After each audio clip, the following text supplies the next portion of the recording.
The testimony had been recorded in court, the evidence had been examined, and both lawyers had presented their arguments. Now only the judge's verdict was awaited. The judge glanced through all the documents and delivered his decision. The accused was found guilty of murder. Now only his sentence was to be decided.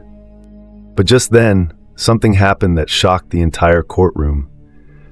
As per court procedure, the judge gave the accused a final opportunity to speak if he wished to say anything. Usually, this is just a formality, but this time the accused's response stunned everyone. He declared himself innocent, yet despite this, he made only one request to the court. He wanted the death penalty.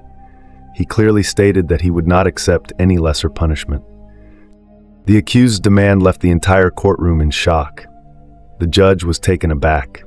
The lawyers exchanged glances. The police officers began whispering among themselves. No one could understand why a man who claimed to be innocent was demanding his own death sentence. Was this guilt? Was there a conspiracy behind this? Or was there a hidden story that no one knew about? To answer these questions, we need to understand the full truth of the incident that led this trial to this dramatic turning point. What had happened that a supposedly innocent man was begging for his own death? This incident took place 15 years ago in Pune. A man named Santosh Bhukhan, a professional architect, had started his own company in the city, which was doing well financially. His personal life was also fairly stable. He was married and responsibly handling his family duties. At the same company, a 32-year-old woman named Vaishali Kadam worked as a receptionist. She was also married and had a young son.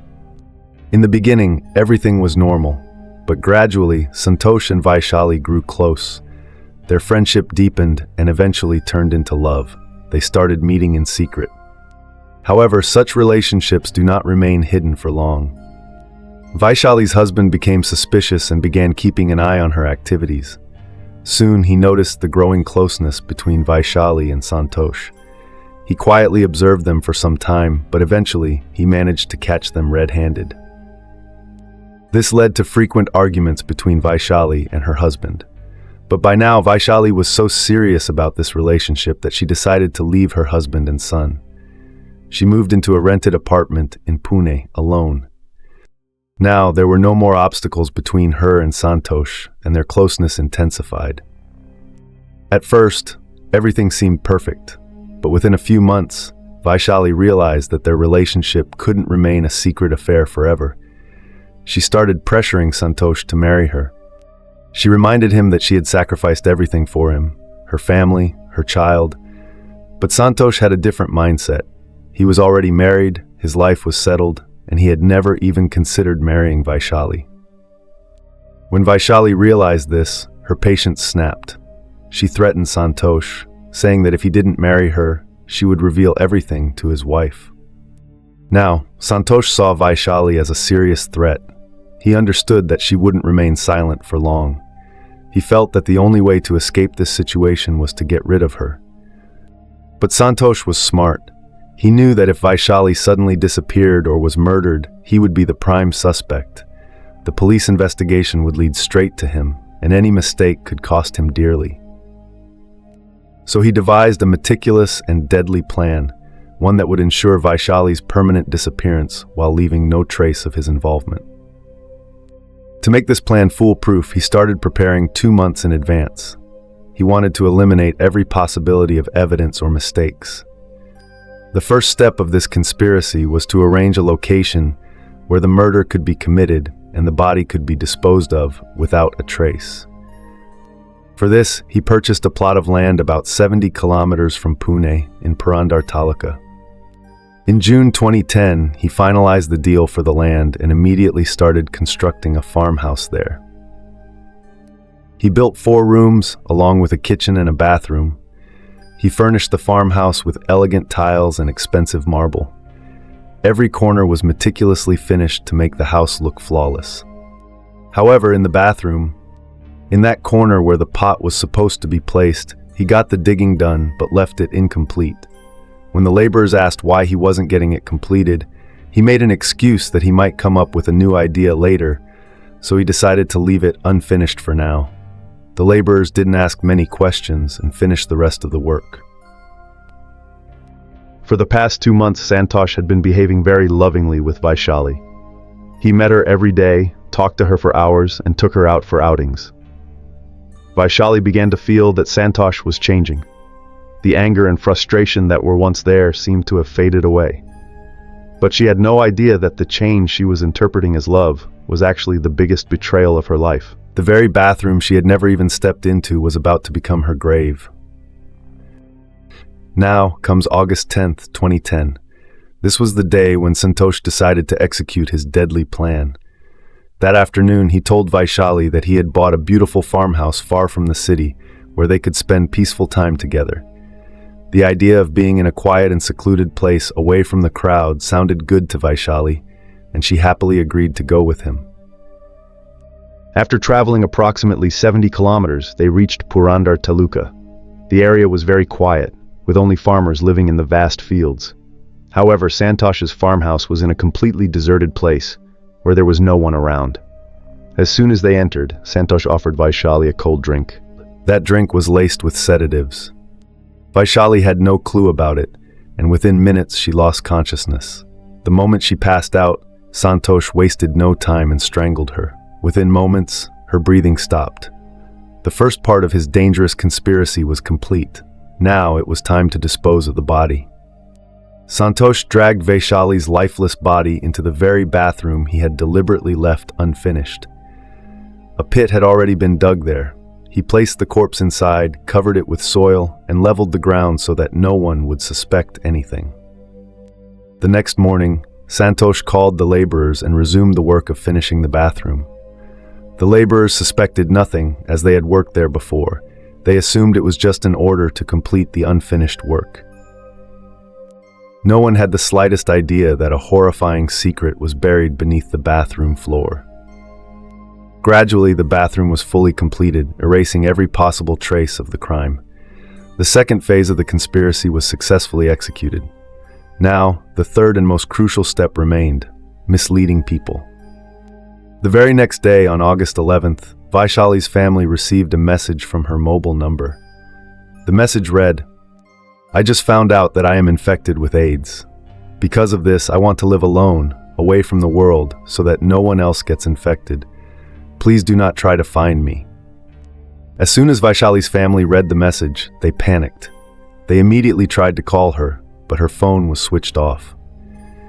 In a state of anxiety, they searched for her everywhere, but there was no trace of Vaishali. For 3 days, they searched continuously, but neither a clue nor any contact was found. Finally, on the 4th day, they went to the police station and reported the entire incident. The case seemed suspicious to the police. Their first step was to trace Vaishali's mobile location. The investigation revealed that the last recorded location of her phone was 50 kilometers away from the farmhouse. A criminal was active in an area. The police immediately reached the location and started the investigation, but no solid evidence was found there. Now, even the police were completely puzzled. Meanwhile, Vaishali's family was also distressed. Their son-in-law, who had already left Vaishali, was now not even speaking to them. The case started to appear even more suspicious when the police interrogated the son-in-law. However, he refused to accept that he had any connection to the case. But the police began to suspect him. After a lengthy interrogation, the son-in-law finally mentioned Santosh's name. He revealed that he had left Vaishali because he suspected something was going on between Vaishali and Santosh. Now, the police shifted their focus to Santosh. When they questioned him, Santosh claimed that he was in Pune the entire time and never went anywhere else. But the police had no solid proof to verify his statement. The investigation was progressing, but the truth that was about to unfold was beyond anyone's imagination. It was discovered that Vaishali had 2 SIM cards registered in her name. One of these SIM cards was used to send disturbing messages to her family, while the other was used to make repeated calls to Santosh's number. When the police traced the location of this second number, they found that the last call from this number to Santosh was made on August 10th. Now the police had a new lead. Upon further investigation, it was revealed that on August 10th and 11th, Santosh's mobile was located in Mahabaleshwar, about 100 kilometers away from the place where Vaishali's last message was received. This new revelation further deepened the mystery. The police then analyzed all call records and locations associated with Santosh and Vaishali's numbers. The findings were shocking. From August 10th to August 14th, Santosh's phone location matched the locations of his friends and relatives. What was even more shocking was that Vaishali's second SIM card was also detected in the same areas where Santosh's relatives and friends lived. Now, the police were convinced that this was not just a missing person case. Something was definitely wrong. Based on the evidence, the police decided that it was necessary to take Santosh into custody. By now, 16 days had passed, and Vaishali's disappearance had turned into a complex puzzle for the authorities. Finally, on August 26, 2010, the police arrested Santosh and began a rigorous interrogation. When asked why his mobile location and Vaishali's location were found together at multiple places, Santosh could not remain silent for long, especially when the police revealed that one of the locations was near a farmhouse. Vaishali's husband had already informed the police about her relationship with Santosh. Upon hearing this, Santosh completely broke down and confessed to his crime. He admitted that he was the one who killed Vaishali. He also revealed that Vaishali had 2 SIM cards. One was her own number, and the other was given to her by Santosh himself so that she could communicate only with him. After the murder, Santosh knew that mobile location tracking could reveal the truth, so he had already devised a cunning plan. On August 10th, when he called Vaishali to the farmhouse, he first handed her mobile phone to one of his staff members. He instructed the staff to send a message from Vaishali's phone once they reached a particular location. The message read, "I have AIDS. I want to go far away from everyone. Please don't try to find me." After sending the message, the staff member removed the SIM card, broke it, and threw it away in the same area. This was done to make it appear as if Vaishali had indeed been present there. Later, Santosh inserted the second SIM card into his own phone, thinking that since he used that number himself, the police would never suspect it. Then, he instructed another staff member to drive him to Mahabaleshwar so that his location would appear different, making it difficult for the police to trace him. Santosh was confident that this plan would ensure the police would never get close to him.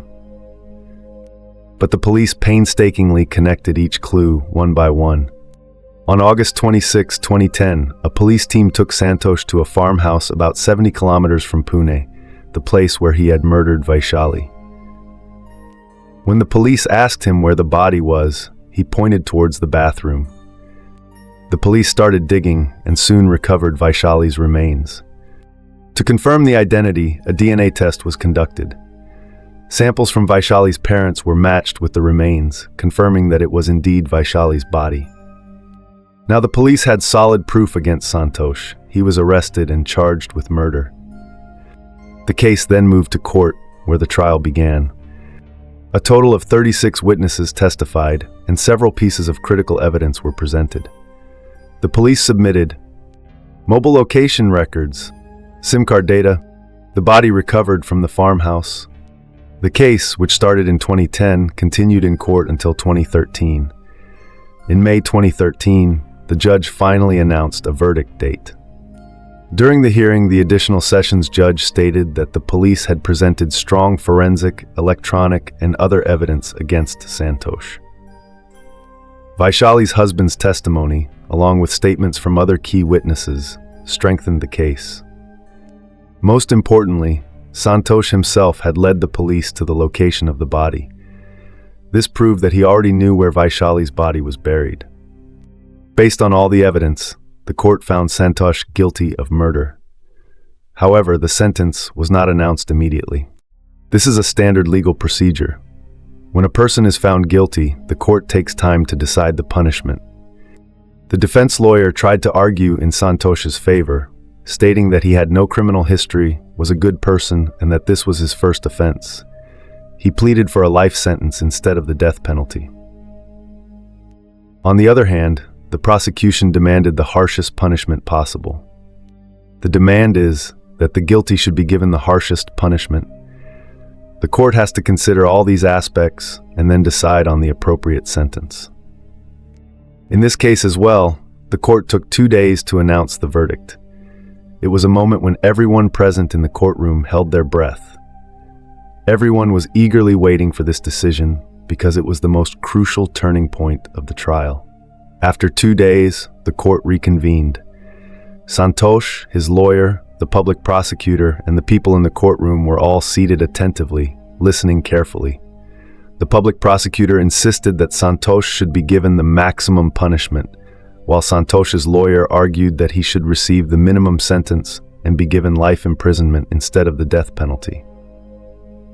When both sides had completed their arguments, the court asked Santosh if he had anything to say before the sentence was announced. Santosh said, "Your Honor, you have declared me guilty. You have called me a murderer, but I want to say that I am innocent. There is no solid evidence against me. There is no eyewitness who saw me committing the murder. That is why I do not accept this decision. I am innocent, but still, I request you to give me the death penalty." As soon as Santosh said this, the entire courtroom fell silent.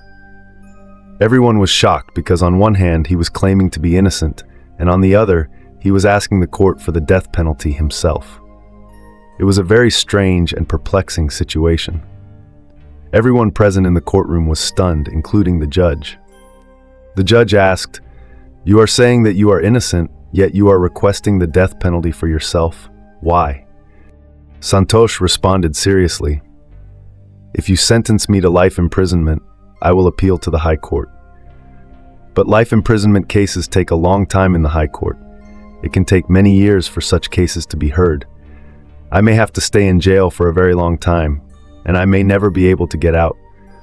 But if you give me the death penalty, my appeal will be heard in the High Court sooner, because cases involving the death penalty are expedited. I am confident that if my appeal is heard quickly, I may be acquitted and released from jail sooner. That is why I am requesting the death penalty, so that my appeal is heard quickly and I get a chance to be released sooner." Hearing this unusual argument from Santosh, everyone in the courtroom was astonished. His strategy was entirely different. He was asking for the death penalty only so that the legal process would move faster and he would get a chance to be released sooner. This was an argument that raised a big question about the judicial system. The judge listened carefully to Santosh and thought for a moment. Then he said, "When you committed the crime, you did not take time to think. Now you are saying that you should be given the death penalty so that your appeal is heard sooner. But this is my court, and I will decide what punishment you should receive. When the High Court will hear your case is not in my hands. Therefore, I do not agree with your argument." After this, the judge announced the verdict. Santosh was sentenced to life imprisonment. Santosh challenged this decision in the High Court. But as is usually the case, the High Court took many years to hear the appeal. In the end, the High Court upheld the lower court's decision. After that, Santosh appealed to the Supreme Court, and the case is still pending there. Santosh had the misconception that if he received the death penalty, his appeal would be heard sooner, and he would be out of jail within a few years. But that did not happen. His plan completely backfired, and now he has been waiting for justice for years. Friends, the purpose of sharing this incident is not to make anyone sad or worried, but to keep you alert and aware. Our goal is that you learn something from this story and stay cautious. What are your thoughts on this entire incident? Do let us know in the comments. Also, mention where you are watching this video from. If you appreciate our efforts, please like this video and share it with your friends so that this information reaches as many people as possible. If you haven't subscribed to our channel yet, please do so now so you continue receiving important updates like this. Thank you.